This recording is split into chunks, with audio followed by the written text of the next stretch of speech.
Good morning. Welcome to your early morning intuitive guidance for this fine Friday. I'm Dr. Bonnie Nussbaum, here with some words of wisdom to start your day off well and give you something to think about. And I've already practiced what the card is asking us to do in dealing with the card, which I think is quite humorous. So, we will give it a minute for people to pop on. We'll do a little breathing. Good morning, whoever has popped on. I see our counter's at 1. Nancy, good morning. Yes, you are one of the early birds. Glad to have you here. And do you realize we are at the second to last day of our 21 days of invoking divine right timing and divine right order? Good morning, Ruth Ann. Glad you're here. Now, that doesn't mean that you can't continue with this, and I sincerely hope you do, but we've done 21 days. Well, today's day 20. Today is day 20. Wow. So we will go over our 4 statements and, again, commit them to our memory banks. Thank you for all the fall stuff. Much appreciated. And good morning, Beth. Welcome. Glad you're here. And it looks like someone else is here, but your name has not rolled. So I'm going to guess it's Joe Neal, but we'll see. See who else has joined us. So, yeah, interesting stuff. And my opportunity today was the title of this card gave me pause. But then I read the card and I was like, oh, yep, it's Joe Neal. Good morning, dear. But then I read the card and I'm like, interesting. She picked this particular word. Good morning, Kennedy. Glad you are here. Welcome. To describe the two questions that are in the card.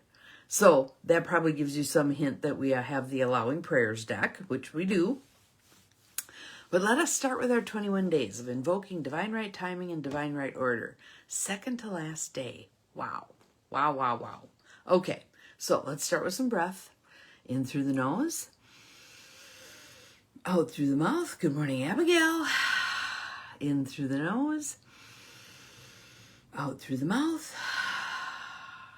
Deeper this time. In through the nose, out through the mouth.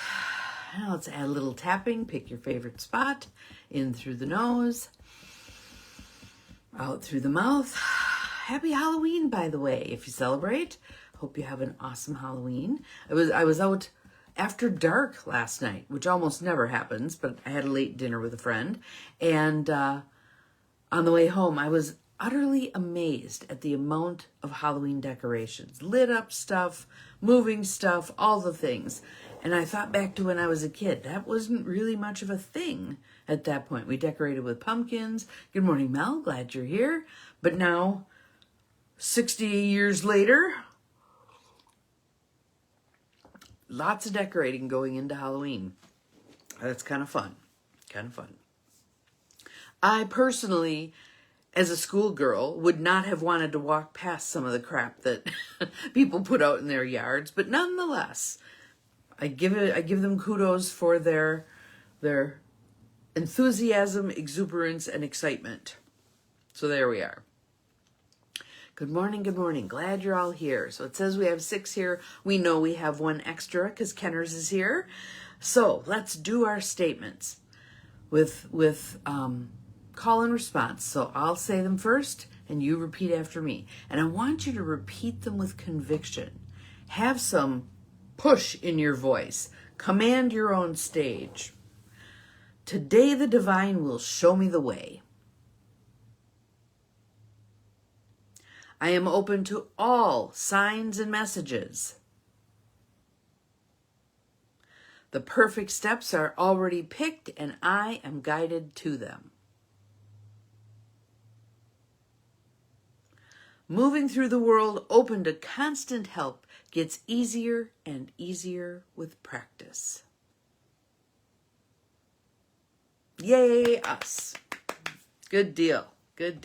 So we have one more formal day of our 21 days, and then hopefully we will all head out into the world continuing to utilize the concepts behind those statements. Again, I was kind of surprised that the Allowing Prayers deck popped up by Siobhan Nash. Subtitle is 57 Invitations to Spark a Conversation with Your Soul. Because oftentimes when we get on a roll with a new deck, that deck hangs around for a while. Maybe we'll alternate between them. We'll see. But yesterday we had the Pilgrim Cards deck, and today we have Allowing Prayers. So this one she entitled Allow Love. After reading the questions, I modified it a bit because I think there are the people who skim things and look at the title and decide whether or not they want to participate. And I wanted the title to be closer to what the questions are asking. And Nancy, your name just rolled again, so there must be something good in here for you. Good morning, Gwen. Glad you're here. Welcome. So instead of allow love, I put allow acknowledgement, or something like acknowledgement and allowing. Allowing. There we go. So here are our two questions. And if one of you would like to, one or more of you would like to put them in the feed, that would be awesome. Because I think that's another way that can draw people into actually pushing the button to listen to the video, is when something in the questions, something in our commentary grabs their attention as well. So the first question is, how are limiting beliefs keeping you stuck in a difficult situation?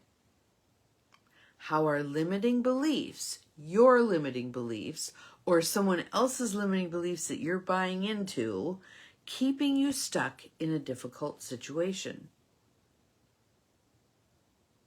And if you're wondering, well, what kind of limiting beliefs would do that? Anything that starts with I can't. Anything that starts with I can't. And especially if you add in the because. I can't because. Because whatever comes after the word because is your excuse. Is your excuse. The truth is, we are gifted and blessed beyond measure. And if we decide we're going to do something, we will find a way to do it. So if we're doing the I can't because, we're simply taking the needle off the record, or we're taking the plug out of the wall, or we're flipping the switch down. Thank you very much, Abigail. I appreciate it. We are making that choice. Now, there's a difference between I choose not to do this because and I can't because. So notice how a statement that you would put to answer this question, how it changes if you say, I choose not to do this because, rather than saying, I can't because. And how uncomfortable are we when someone challenges our I can't because? We get pissed off. We get mad. We don't want them challenging our I can't because. It kind of reveals it for what it is. It is still a choice we're making. It is still a choice we're making. So, how are limiting beliefs keeping you stuck in a difficult situation? And the second one is, what loving thing could you do to improve that situation for yourself? What loving thing could you do to improve that situation for yourself? It could be as simple as changing your words from I can't because to I choose not to right now because. Say it out loud. Put those words out there where you can hear them. I can't because I don't have the energy. I choose not to right now because I don't have the energy. Okay, so then what can I do to improve my energetic state? Can you see how it moves you more into there's something I can do about this? So, what are your comments about this? What are your thoughts about this? What are your yeah buts, your what ifs, all the things, okay? Put them in the feed. Let's kindly and lovingly challenge them. Thank you, Abigail. I appreciate you putting both of those in there for us. Note the words there. Kindly and lovingly challenge them. We don't want to, again, this is from a couple of weeks ago, we don't want to call somebody out on stuff. That just creates defensiveness. But we can call them in. Hey, let's take a look at this. What could we do?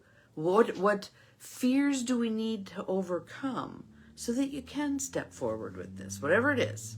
Whatever it is. It might be changing a job. It might be cutting off a toxic relationship. It might be getting in better health. It might be all the things. All the things. What could we do together? How could we support you in taking some little steps? And again, we greatly underestimate the value of little steps. 1 degree of change leads to a very different trajectory. So let's take a breath.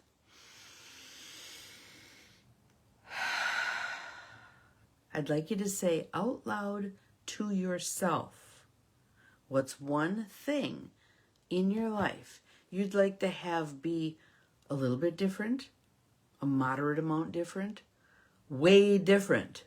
Just articulate it, one thing. So for me, I'm picking health. I'm picking health. I am tired of my knees killing me going up the stairs. I am tired of feeling sluggish. I'm tired of moaning and groaning when something involves physical effort.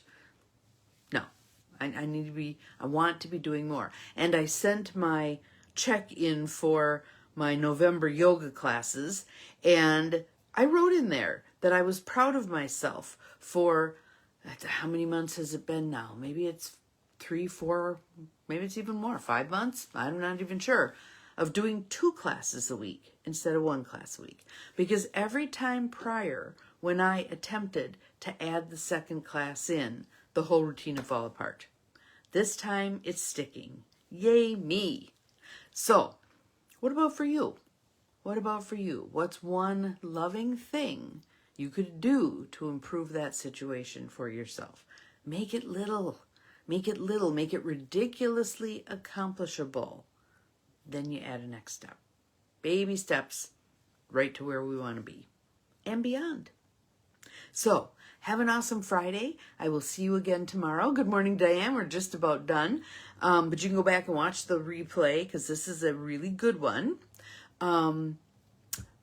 Yeah, remember you are capable of far more than you think you are. I'd love to hear about your baby steps. Bye-bye.